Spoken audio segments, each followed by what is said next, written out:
On the morning of February 1st, 2021, the day before the Parliament of Myanmar was scheduled to swear in members elected in the 2020 election, a coup occurred, with military taking control and imprisoning President Win Myint and State Councillor Aung San Suu Kyi, along with other members of Parliament. This coup triggered anti-coup protests, which were met with brutal responses from the military. Since this coup, crimes against humanity and war crimes by Myanmar's military have escalated at an alarming rate. Villages have been burned down and villagers brutally killed by the military. As of March 13, 2024, at least 50,000 people, including 8,000 civilians, of which 570 were children, have been killed by the junta forces. An additional 26,000 have been arrested and imprisoned. The harass, the violence, the riots, and most of the peoples were no rights, no properties under the government. They are living in horrible life. Mi puyan tha wang khan kan omom lo ni top mai. Yes, they're killing everyone without any consent, so they're fearing they run away because they're killing everyone for no reason at all.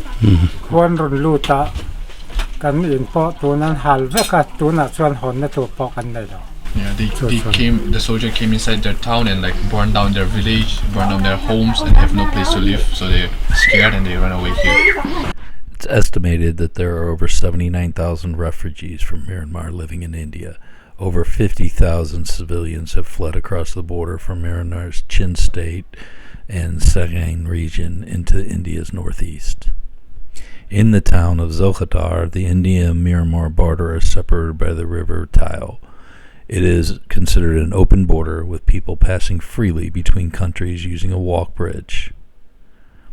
Just outside of town on the India side is a camp of 95 families that have fled when the junta military attacked and burned their village to the ground.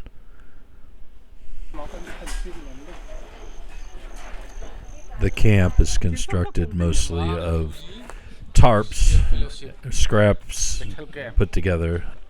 They have a church in the center where they hold services.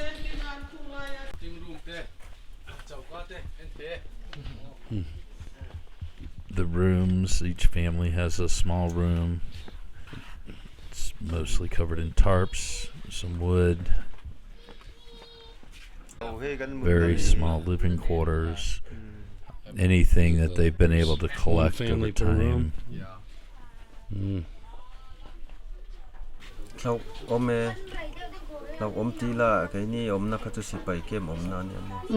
Police po chuan kan tlan chia kha chuan an line kap lo ma se sipai kha zana bom ten ti puak ka silai ten kap vak vak mo kan hlau so he ke na bin lo thlen thak nge bai kin chung ka ji lo phur thla kan in phora midang pakhat khan min thla mo chuan thom no ve chuan in phur thei lo he me kem te bak lo kha chu kan thelo wa ta okay so so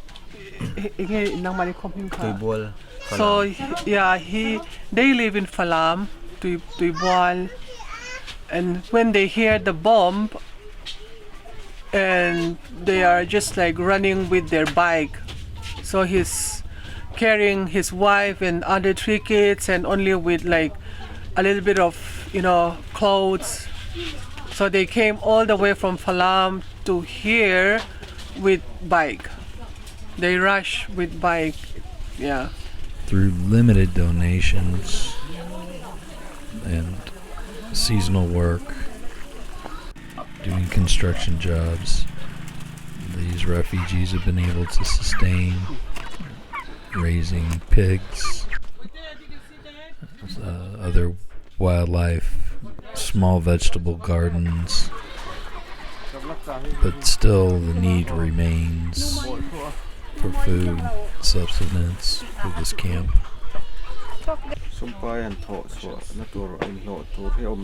Bufai, dal, food is their main problem because there's nothing to earn money now.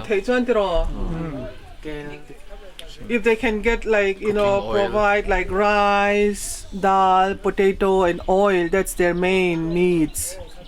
ก็ลันกะลาพอสมกัลตัวที่อันนี้คันรัลตานะอ๋อ Okay, better. แต่แบบที่พอสมกัลมันเราเป็น Oh. คันรัลตา Okay, so the youngest one, she's just about to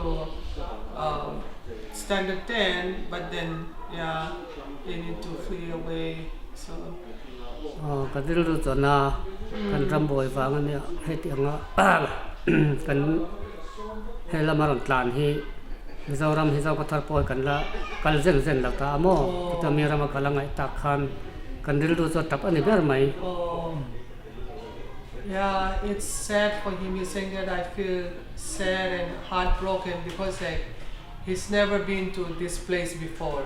Scary and heartbroken that they need to live like the place where they've never been in their life. อันที่คุณตัวนักผลช่วยกันสักทีมาคนละสำนักกันตีเดียวจนยามอที่ไทยดังกันในบ็อกซี่เรากันอุปเวทกันจับโตสีเรามอที่การกระสัลในห้องกันมากป่าที่การนักเก็ตอาจจะเป็นอันก้นแหลงสุกันติดทำไมอ่ะสุกันติดมุนันนี่ไหม Oh. So right now the youngest one like he said she's learning sewing.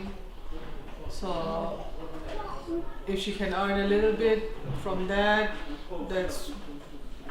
would be good. That's what he didn't really have any high hopes for his children.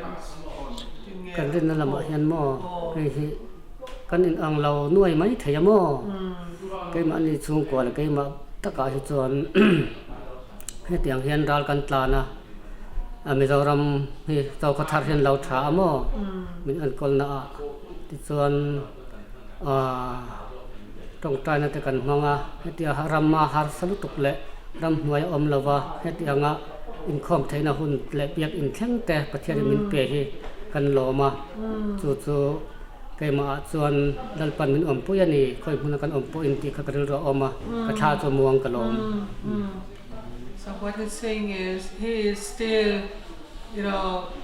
faithful to God, and he is still, happy and still like feel blessed because like they don't have to stay in the jungle, the forest. They can still have like a place to worship. So he still thinks that God's with them, and he's still, faithful for that. Pha te tan hian bai sei na chabau deuh chuni zirna lama mo ei zirna kan tlan san topa helama chon zirlai bu ten ang to lo ei hindi te sap lama te mo har sanna mizawa te har sanna ne zirlai bu rim bo katiangan zirna la panga chon kemin kan tlan niam deuhin ka ria bai sei to ri duangin konzer thela wan tiang chu ril ru hi anom chi alawa tuna hian nau pang chu thom ring deuh pom thut sel hlau tho katianga bomri te silai ri te khia tlan kan ni wang khan mo ri thom ring deuh chi tom chon chu kha an tian hlau tho ma an ril ru te tlem chon a dik lo le So he's saying that he doesn't really have, with this situation, he doesn't have any hope for his kids. He doesn't have any dream for his kids. And even his kids also, whenever they hear like, loud sound or something like that, they are all in like still like alert. Whenever they hear like a, loud sound and everything like that, they are all like, scared. And he also think that there are like having a little bit of like mental mental problem because of what they hear, the bomb and the gunshot and everything. They are still not like normal. Whenever they hear the loud sound, they are still like scared and yeah. It's estimated that 36% of the refugees from Myanmar crossing into India are children. Many of these children have lost their parents. Some have parents, but they just can't financially support them. They're in orphanages, or in the camps. Pastor Vaughn runs an orphanage in the town of Sengao. Most of the children, much like himself, have fled from the village of Tangkao in Myanmar, which was destroyed by the military. Sports? Football. Yeah, I am Pastor Van. I am working here currently. This ministry is under DABC. DABC means Tan Tlang Association of Baptist Churches. So Tan Tlang, as we know that, Tan Tlang was completely destroyed by the military of Myanmar's coup. So we could stand in there, seeing that we move to different places from Tan Tlang who are staying in Tan Tlang. All the people ran to another place, different places. So here we are 18 people staying here. So who hears about us and concerned about us that suppose every daily needs. So still we are going on. By the grace of God, God use the people, those people help us. Still we are living. Rent to any different places, all the people of Tan Tlang. So we also stay rent to here because we want to live a long life. Okay, like that.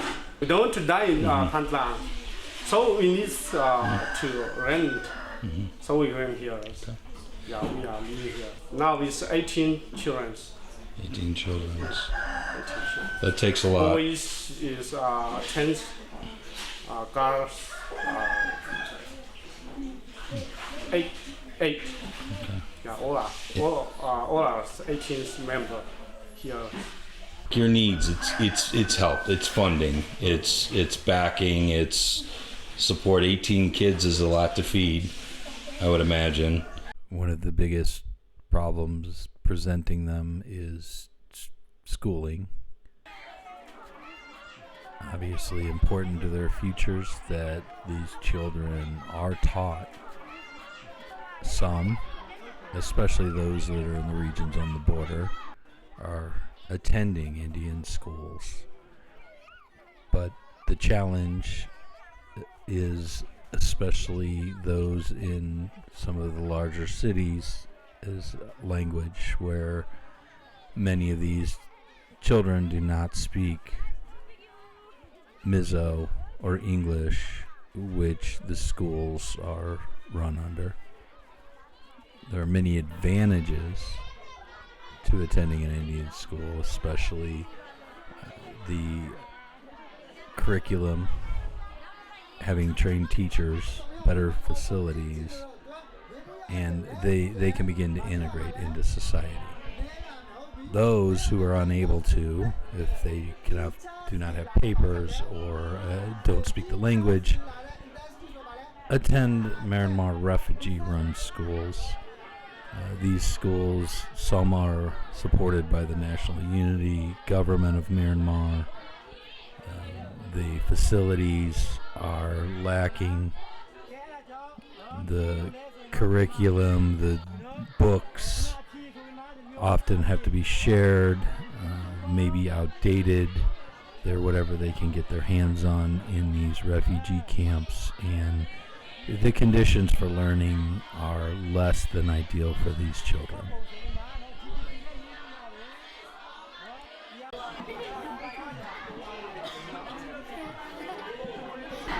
251 students and 21 staffs.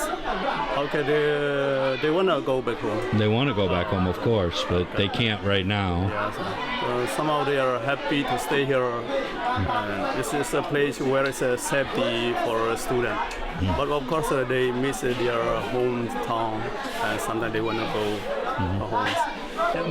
In here, only just we stay under the rule of regulation of India, and so as we like, some part we cannot stay as we like. Some part of the day don't have freedom, and some part of the day, they are happy to stay here. From 2021, I took CDM and I came to this Mizoram. I have been taking refugee in Mizoram.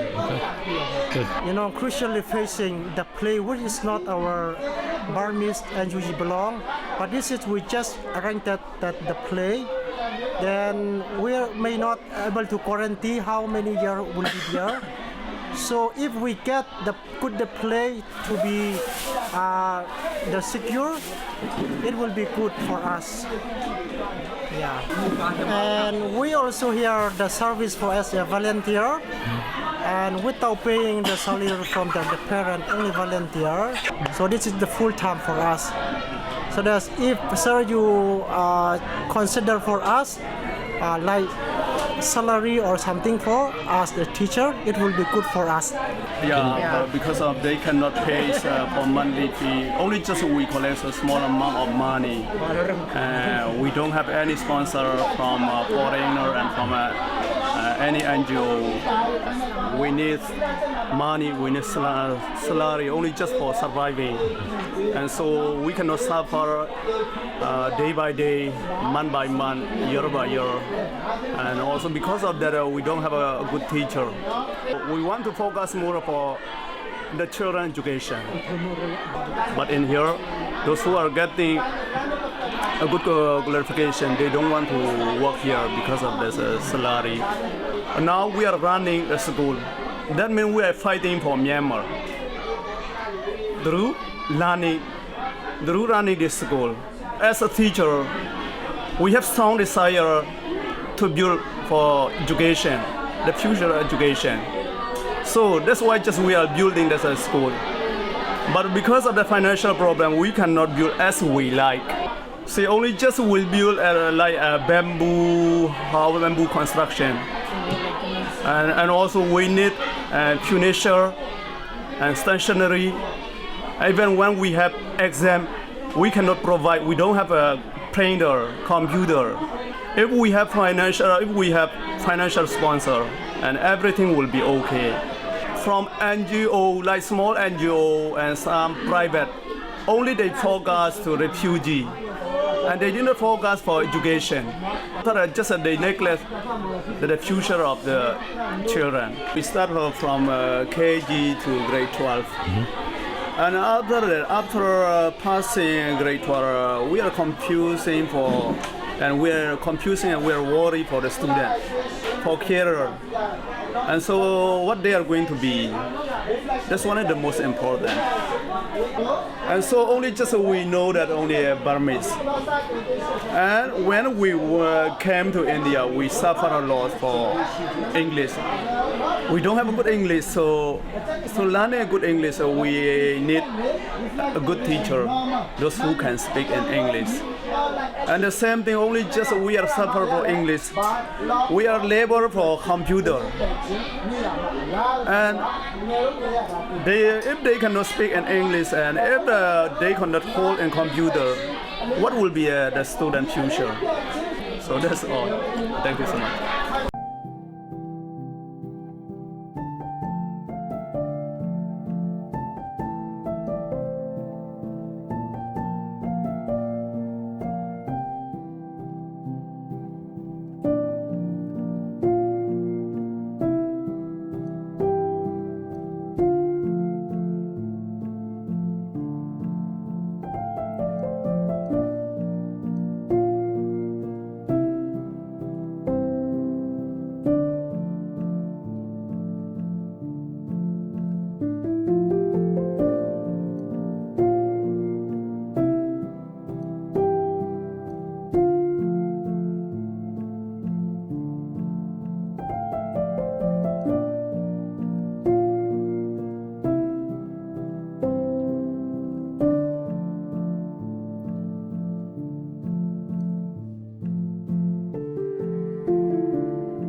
So let's start off with just a quick introduction of yourself and your organization.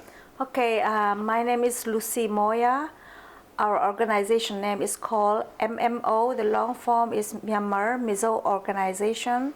Just a little bit of history. I did get the opportunity to go to Mizoram across the border and visit some of the refugee camps, and some of the video that we probably saw earlier in the slideshows were from that trip. And I know that really stirred something in me to get face to face with the people. Sometimes these things are halfway around the world. You don't have a connection. It's really hard to relate to. Yes. But seeing it in real life is tough. That's where my passion for this comes in. Can you maybe tell me where your passion lies in this? Since we are originally from Burma, as immigrated here, even though we are here, a lot of our family members, more of them still are in Burma. But in 2000, as you know, 2000, there's a military coup, and then after that, the people don't want to go back to dictatorship. They want democracy. That's why. So when the military take over the power, the whole community, the whole region, the whole Burma, there is a revolution from the community. So the Burmese government, the military, the dictator, they don't want it.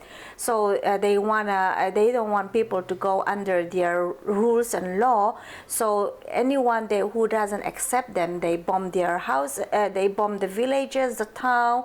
They kill people. They recruit, they force any way that they can. That's why a lot of people fled to India and then nearby country like Malaysia, Thailand, China, anywhere we can, because you cannot say when your life is going to be taken. You know, as they burn down the houses, village, church, school. That's why there's not even proper education back there. All the schools are closed down. So as the people who have a chance to live in America or Australia or somewhere else outside the country, we feel so painful, and we just want to help in somewhere, anyhow that we can. So at first we just contribute money each other. Oh, I can contribute $50, $100. So we put the money together and we send back home, and then we help them out in any way that we can. But as you can see, there's lots of needs. We are also our capability is very limited. Our resources is very limited. We are a day-to-day worker, factory worker, labor. So we also have to pay our own bills, and here, as you know, here we survive. But at the same time, we cannot forget about our family and friends back home. We have been doing that for a long time, but at the beginning of this year, we kind of started thinking, how about just like phone call, oh, can you please donate $50 this month, all in kind of doing, instead of doing all those kind of things, why not just start a small organization and start doing like a rush sale, and also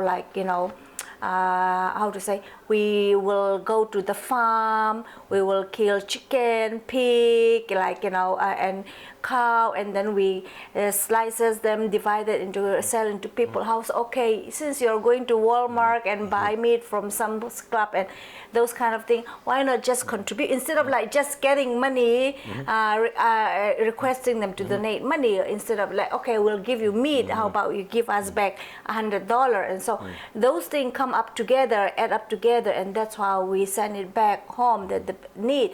For us, as you can see, we cannot, even we want to visit Burma, we cannot visit it right now, but we have the reliable people that we have back home, the leaders, as a refugee camp where you visit, they also have leaders that set up. So we talk to them directly. Sometimes they have internet, sometimes they don't have internet. We can only talk to them on a certain kind of times, because the government always shut down even the internet anyhow they want to, So that's why.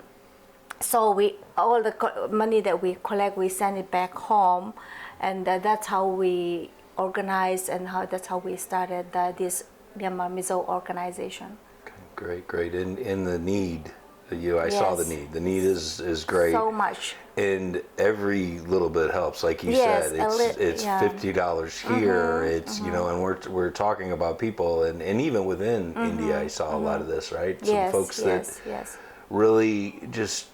If I look at it as growing up in America and being here, It's unbelievable. the people that were donating on the surface, I would have thought I needed to donate to them, right? They're really Yes, sacrificing, and that's how important it is. I saw some of these refugee camps where you know they're breaking rocks and big bags, you know, 75 pounds and getting 100 rupees, which is about $1.10. So $50. Like that goes a really long way, or 100, or whatever. Recently, you've actually incorporated it as a charity. Yes. So now it is official. Yes. You've got the government documentations and all that magic that really you know goes from being, hey, my friend here, or hey, I can. By the way, thank you. The meat, I've had some myself. I purchased some myself. It's actually a really good thing. But you know now you're legit. So maybe just touch on that a little Okay, yeah. Since we're legit, what we would like to request to any organizations or any company or anyone who is willing to help and wanting to help us. You know, we have a 501c3 now. It's a non-profit organization status. You can we can also give you our information later on. And then the things that we are doing is that a lot of because it has been ongoing for a long time, like it's not like just happen and be back to normal again. It's been like, it's 5 years. So people, after quite some time, people forget about the people, you know. Right. Yeah, because we are very busy here in America, and then sometimes we forget about how much they are struggling out there. So we call them the forgotten people, you know. So they have been, every day they have been wake up with like hope. Where will our helps come from, you know? So if we don't step up and do this thing, how will they survive? You know, even able to have one meal a day is a big thing for them. As you can see, their house, no roof, just like, you know, anyhow that they can survive. So we are very late, to be honest. Like, we should have started the organization quite some time ago, but you know, we did not think how to say that we are just contributing in any way we can, you know. But now we thought that, okay, how about if we try to reach out to, there will be a lot of other people that will be willing to help us out, you know. How about let's start organization so that we can reach out to more people, so that more people can donate and more people can get help. Especially, as you can see, all the kids, they don't have any proper education. Their future, I cannot even think about what will be their future, you know. It's like, that's only about education. How many child sexual abuse or human trafficking or unnecessary marriage will happen to young age, you know. Chris, it's a lot of stuff that we can think. Last night when I even watched one myself, I feel like I'm so useless, you know. I feel so like I haven't done anything for my people enough. That's what come into my mind. It came from the heart. Not so much a question, but I want to highlight something you said in there. Yes. And I think it's really, really important. So the coup happened, refugee crisis, terrible, terrible crimes against humanity happening, people fleeing everywhere. There was a moment that was a story, and people, you had some attention. There were some, you know, level of attention to help. But then Ukraine happened, and Israel happened. Exactly. All of these things happened, and you kind of said, "No, these are the forgotten people." They are, right? This, unless you're in those areas,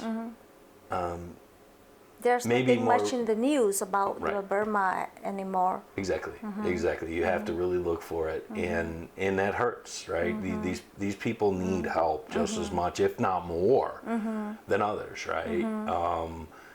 And that's why I think this is so important, right? I'm a fan of as we refer to the underdog, right? The person who isn't out getting what they need and overshadowed by others. So I think this is a fabulous cause, and I hope we can raise some money together. Yes. I hope that we can help some people together. And to your point, where it really hits home is the kids, right? When I hear that there's no, the parents just don't have much hope for their future right now, and how we can get them on a better spot. It's very heartbreaking when you hear from a parent that I don't have any hope for my kids.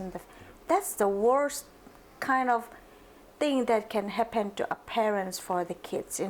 It's not because you don't want to do that. It's not because of it's not because you don't want your kids to be successful. It's because of all this situation that you don't have any hope for your kids. When I heard that last night from one of the the parent, that say that we don't have any hope for our kids right now, it's really break me, believe me. It's because we have been here in the US, we have been planning, when they will go to college fund and this and that, what they will eat.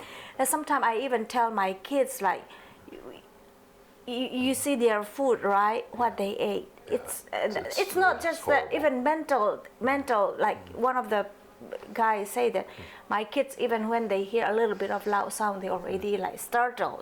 So because they have been bombing and shooting them anyhow they want, and then they recruit the guy, even though they don't want to participate in the military, they recruit them, or they will rape their wife, or they will rape their daughter, or kill their, so it's like a forced labor and a forced military, and then still it's like your whole life building one house is how difficult to have your own house, but then it's gone in one night with fire or gun bombing, or it's too much. I cannot express enough how difficult to be back to normal for them. But like we said before, every little bit help, every $1 help, every 50 cents, $1 or whichever. Like if there is anyone who is willing to step up and help them, we are here. In my opinion, I think God have a reason for us bringing in America at this time, for that to be able to help the people back home in somehow. I think that we all have a reason for living, and God put us here. But as like I said before, we are all daily labor. None of us are company owners. None of us are like rich people. We have our own mortgage, our car bill and all, but that is nothing for them, right? Compared, I don't know how to explain. You know what I mean. I've seen it, and you're right. It puts things in perspective being there, and as much as I've kind of alluded to this taking kind of a back seat across the globe because of a lot of other things going on, it's still happening. Because I search for the news and I look at the news in those areas, one of the people in the video refers to fleeing. They fled from Falam, right? I think that's how you pronounce it, Falam, right? I read just last week, might have been the week before, where Falam had started to kind of rebuild some stuff, and they had built a Catholic church there, and the government army bombed it to the ground. So this is still very active in the need, and they can't go home. Even if they go home to try to rebuild, it's just going to be destroyed right in front of them, and they're in just as much danger today as they were before. And I understand there's a lot of units fighting the government right now, so it's almost like a complete war zone. So yes, they need help, and I can't even talking to them, I want to go home, but I just don't see it, right? And I'm just being close to the situation, I see that, right? They want to go home, but I don't know where the end is for that.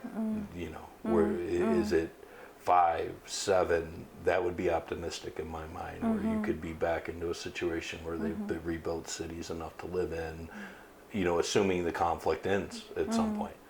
So there's a long-term need here, definitely, and it needs to remain. We need to keep helping because they want to work, they want to do things, but in the case of one of the camps that I went to, they have a few thousand refugees in a camp, and the town itself only had a couple thousand people in it. So all of a sudden, where does that work come from? First of all, nowhere. And then other camps where just outside of say Aizawl, which is a much larger city, maybe a lot more opportunity there, but they speak Mizo and they speak English there, whereas a lot of the folks in the camp, the people in the camp, the refugees, they don't. And so getting work is hard enough, but to get work when you can't communicate is very much impossible, and they want to. These are not people that want handouts. They were living their life. They just had day-to-day survival. They were making, they had a life. They were working towards these things. Their kids were in schools. They had education. They had houses. They might have been farmers. They might have been teachers. They might have been, whatever you need in a town. They had those jobs, those things, and they were hard workers. And now it's gone. It's gone. They can't do it. Nothing. So it's unbelievable. Any final thoughts? No, Chris, believe me, we really, really appreciate you for doing this. As you know, our English is very limited. Our access to the bigger picture is very limited. We hope that with your help, we will be able to reach out to more people. And then from reaching out to more people, then also reaching out but more, be able to help more people back home. That's our main focus in our side. We are also doing this whole year. We already have a plan. We will do food market. We will do charity concert. We will do more garage sale. All those kind of things. Yes, we will do. But we are trying to get money from the same people again and again. And I kind of go back to these are not people that are wealthy and well-to-do. These are people at month-to-month bills. This is our neighbors here. This is the neighbors. In fact, it's probably worse because a lot of the background has come from similar situations where you're starting from scratch in a new country. You don't have the roots. You don't have the advantages. So you're talking, like you said, laborers, factory workers, farmers, and so reaching out and branching out is necessary. We need more help. We need more people to help that. I've seen it firsthand. I hope that we can stress that enough that other people start to realize how much help is really needed here. And we need this fight for the underdogs. We need help here because they are the forgotten people. They're overshadowed right now. Anyway, I appreciate your time. Thank you. Thank you so much, and I hope we can do some good things together. Yes, thank you. And thank you anybody so that's watching, I hope it drives you to give a few dollars.